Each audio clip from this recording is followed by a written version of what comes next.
Good morning student. देखो मेरे प्यारे बच्चे, कुछ टेक्निकल इश्यूज आ जाने की वजह से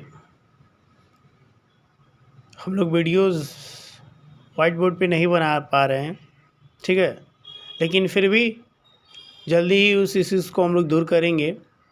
तब तक ऑनलाइन जो क्लास हम लोग की चलेगी वो पेन और पेपर, दैट मीन्स की नोटबुक पे चलेंगी, ठीक है। और जो हम लोग का टॉपिक था बच्चे, वो आपका था इलेक्ट्रोड पोटेंशियल, ठीक है बच्चे। इलेक्ट्रोड पोटेंशियल का हम लोग देखे क्या थे कि सपोज एट एक हम लोग कंटेनर ले लिए, ठीक है।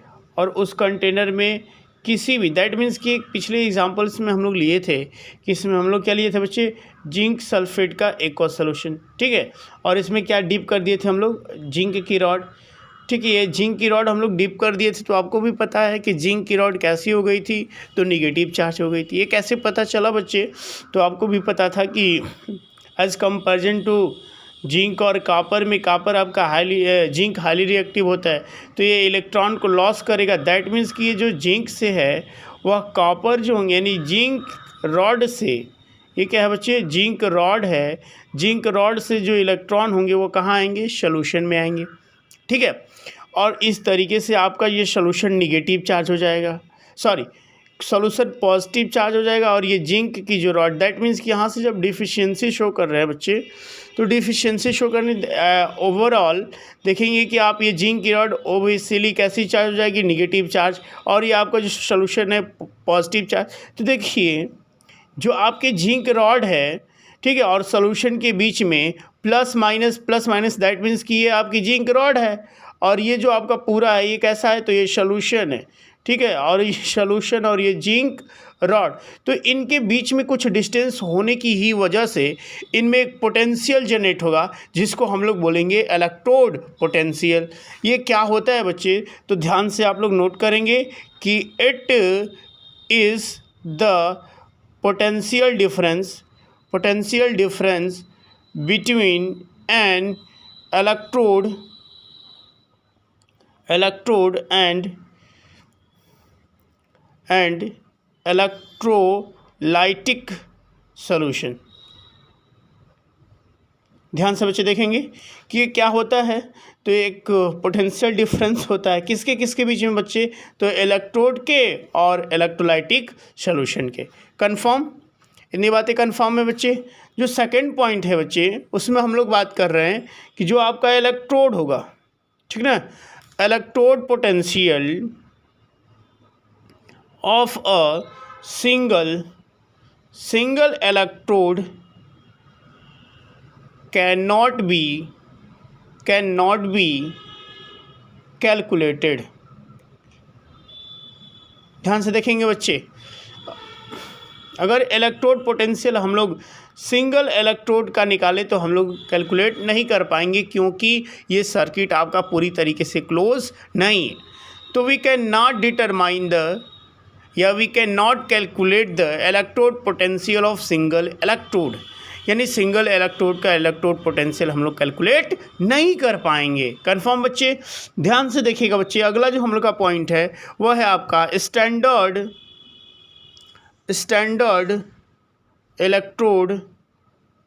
इलेक्ट्रोड पोटेंशियल, ठीक है बच्चे, स्टैंडर्ड इलेक्ट्रोड पोटेंशियल, ठीक, इसको ई नॉट से रिप्रेजेंट किया जाता है, ठीक है। अब देखिए स्टैंडर्ड इलेक्ट्रोड पोटेंशियल, तो इसके लिए आपको स्टैंडर्ड, दैट मीन्स कि स्टैंडर्ड कंडीशन होती है बच्चे, आप लोग पहले भी पढ़ चुके हैं और बता भी चुका हूँ आपको कि जो इलेक्ट्रोड पोटेंशियल, यानी electrode potential measured eight standard condition, वो स्टैंडर्ड कंडीशन क्या होती है बच्चे, तो फर्स्ट 1 बार होगा, ठीक है, एंड फिक्स्ड टेम्परेचर होगा। फिक्स्ड टेम्परेचर कितने पर, तो 25 डिग्री सेल्सियस पे। एंड जो उसकी कंसंट्रेशन होगी बच्चे ना, वह कंसंट्रेशन आपकी, देखिए जो कंसंट्रेशन होगी ऑफ एवरी स्पीसीज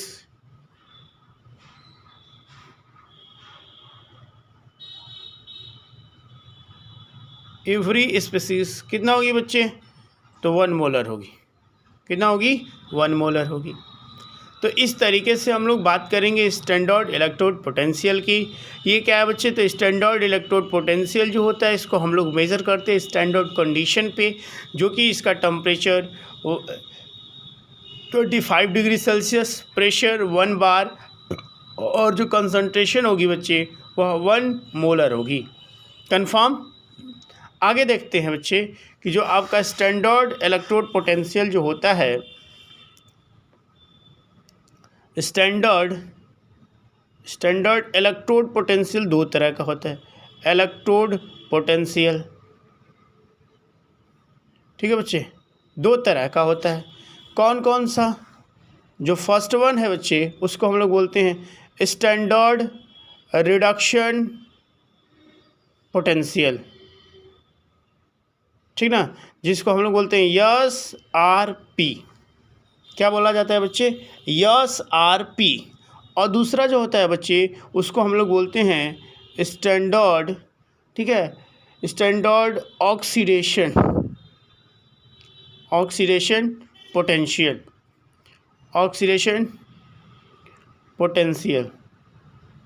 ठीक है, इसको बोला जाता है SOP। यानी SRP का मीनिंग है स्टैंडर्ड रिडक्शन पोटेंशियल, और SOP का मतलब है स्टैंडर्ड ऑक्सीडेशन, यानी स्टैंडर्ड ऑक्सीडेशन पोटेंशियल, ठीक है, ये आपका SOP होता है।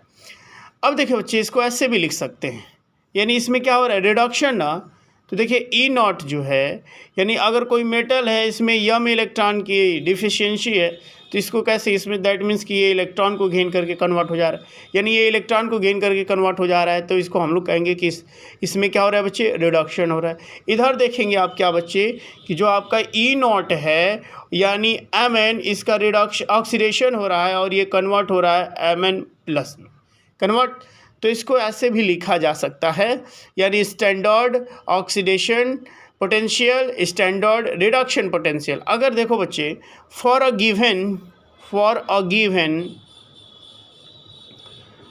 गिवन एलिमेंट का अगर आपको पता है स्टैंडर्ड रिडक्शन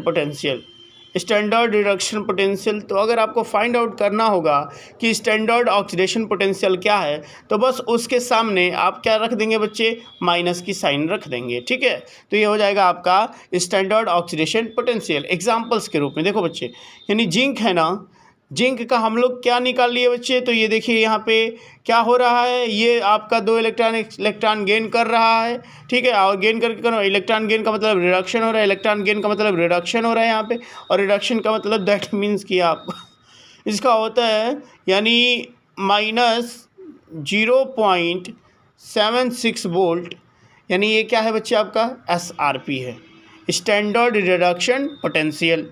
क्या है ये बच्चे, ये SRP है, ठीक है। और इसी में अगर हम लोग बात करें SOP ऑफ जिंक,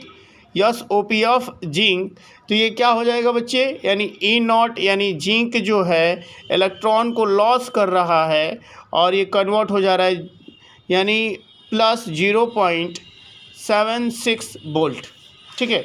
यानी ध्यान रखेंगे बच्चे कि SOP of zinc is equal to, ठीक ना, E0 जिंक, E0 का मतलब है बच्चे यहाँ पे स्टैंडर्ड कंडीशन की। स्टैंडर्ड में आप लोग को हम बात की ही है कि टेम्परेचर कितना होगा, 25 डिग्री सेल्सियस होगा, प्रेशर कितना होगा, 1 बार होगा, ठीक है, और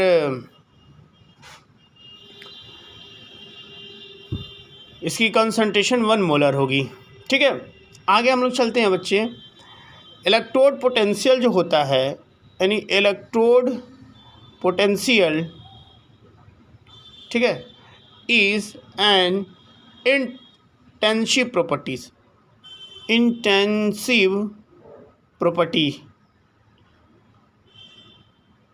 ठीक है, इंटेंसिव प्रॉपर्टीज़।